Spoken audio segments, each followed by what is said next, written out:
ሰላም ጤና ይስጥልኝ እንደምን አላችሁ የቻናሌ ቤተሰቦች ጤናችሁ የሚጠብቁና አዳዲስ መረጃዎች የምታገኙበት ወደ ሆነው ወደ ጤና ማህደር እንኳን በደህና መጣችሁ። ዛሬ አንድ ጥያቄ ልጠይቃችሁ።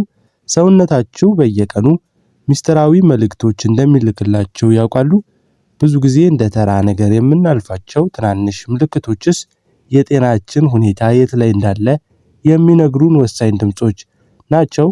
ዛሬ ለምን እንዲህ ሆንኩኝ ብላችሁ ለጠየቃችሁባቸው 5 አስገራሚ የሰውነት ምልክቶች ሳይንሳዊ ምላሽ ይዘን ቀርበናል። ወደ ዝርዝሩ ከመሄዳችን በፊት ግን እንዲህ አይነት ጠቃሚ የጤና መረጃዎች ሁሉ ጊዜ እንዲደርሷችሁና የቤተሰባችን አባል እንድትሆኑ አሁኑኑ ሰብስክራይብ በማድረግ የደወል ምልክቷን ተጫኑ።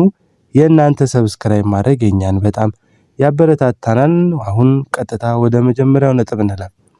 ብዙዎቻችን ጤናችን የታወከ የሚመስለን በከባድ ህመም አልጋ ላይ ስንውል ብቻ ነው። ነገር ግን እውነታው ከዚህ ይለያል። ሰውነታችን ትልቅ ችግር ከመፈጠሩ በፊት ሁልጊዜም በትንንሽ ምልክቶች ማስጠንቀቂያ ይሰጠናል።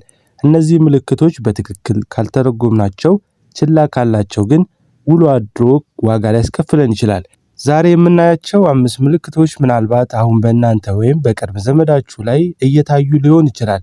ለምን እንዲሆነ ብላችሁ ለጠየቃችሁ ጥያቄ ምላሽ ከመሆኑ በላይ ቀድሞ ጥንቃቄ ለማድረግ ይረዳችኋል። አሁን እነዚህን 5 ያልታወቁ ግን ወሳኝ የሆኑ የጤና ምልክቶች ምን እንደሆኑ አንድ ባንድ እናያቸው።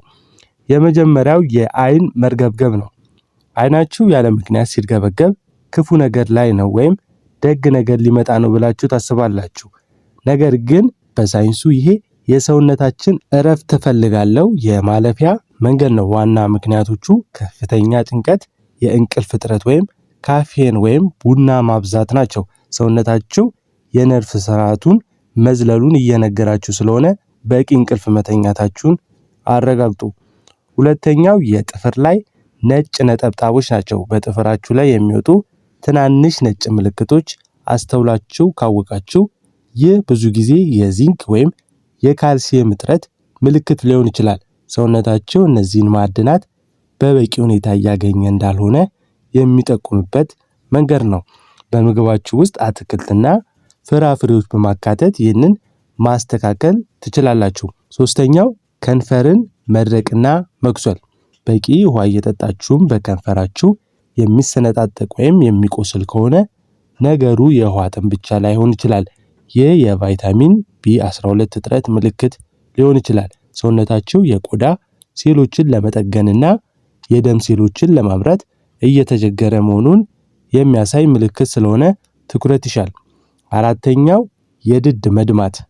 ጥርሶን ሲቦርሹ ድዶ ከደማ ብዙዎቻችን ይህ እንደ ተራ ነገር ነው ያለን። ነገር ግን ይህ የቫይታሚን C እጥረት ወይም የድድ በሽታ መጀመሪያ ሊሆን ይችላል።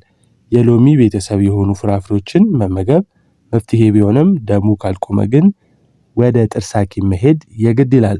አምስተኛው ለምን ጣፋጭ ይናፍቀናል። በመጨረሻም በድንገት ከረሜላ ወይም ኬክ መብላት ሲያምራችሁ ርቦኝ ነው ብላችሁ ታስባላችሁ። ሁልጊዜ እንዲህ አይደለም። ሰውነታችሁ ማግኒዥየም ሲያጣ ወይም ከፍተኛ ድካም ሲሰማው ፈጣን ኃይል ለማግኘት ስኳር አምጡ ብሎ ይጮሃል። ይልቅስ ለውዝ ወይም ጥቁር ቸኮላት መብላት ሰውነታችሁን ያረጋጋዋል። እነዚህ 5 ምልክቶች ሰውነታችሁ ጤናችሁን እንድትጠብቁ የሚልክላችሁ መልእክት ናቸው። ከነዚህ ውስጥ የእናንተ ላይ የሚታየው የትኛው ነው? ኮሜንት ላይ ጻፉልኝ። ያስታውሱ፣ ይህ መረጃ ለግንዛቤ እንጂ የሐኪም ምርመራ አይተካም። ለዛሬ ያዝኩላችሁ 5 የሰውነታችን ምስጢር የጤና ምልክቶች እነዚህ ነበሩ። ያስታውሱ፣ ሰውነታችሁ የሚሰጣችሁን ማስጠንቀቂያ ችላ አትበሉ። እነዚህ ምልክቶች የታዩባችሁ ከሆነ በአመጋገባችሁ፣ በእረፍታችሁና በውሃ አጠቃቀማችሁ ላይ ለውጥ በማድረግ ራሳችሁን መጠበቅ ትችላላችሁ። ሆኖም ግን እነዚህ ምልክቶች ካልጠፉና እየበረቱ ከመጡ ወደ ጤና ተቋም በመሄድ የባለሙያ ምክር ማግኘት የተሻለ መሆኑን መዘንጋት የለባችሁም። ምክንያቱም ጤና ከሀብት ይበልጣል። እነዚህ 5 ምልክቶች ውስጥ የእናንተ ላይ በብዛት የሚታየው የትኛው ነው? ወይም የገረማችሁ ነጥብ የትኛው ነው? ኮሜንት ላይ ጻፉልኝ። ሁሉንም አነባለሁ። ቪዲዮ ጠቃሚ ሆኖ ካገኛችሁት ላይክ በማድረግ ለሌሎች እንዲደርስ አድርጉ። ለወዳጅ ዘመዶ ሼር በማድረግ የጤና መረጃውን ያካፍሉ። በቀጣይ ቪዲዮ በሌላ ጠቃሚ የጤና መረጃዎች እስከምንገናኝ ድረስ ጤናችሁ ይቆይልኝ። ቻው።